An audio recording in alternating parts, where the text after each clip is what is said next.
Welcome to the Middle East AI News Minute for Wednesday, August 9th.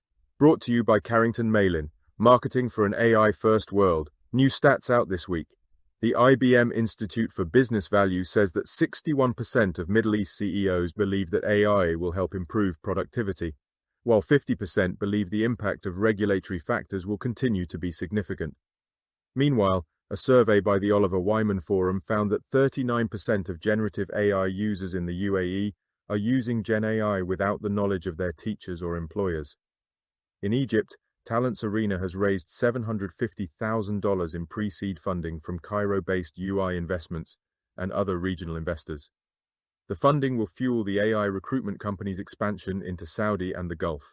Lastly, Airobotics Limited, a subsidiary of US-based Ondas Holdings, and Riyadh-headquartered Saudi Excellence Holding Company are to establish an Saudi office, localize aerobotics drone systems, and provide solutions to government and commercial customers. These were today's top Middle East AI news stories, brought to you by Carrington Malin. See my weekly news digest for more stories and useful links. Thanks for listening.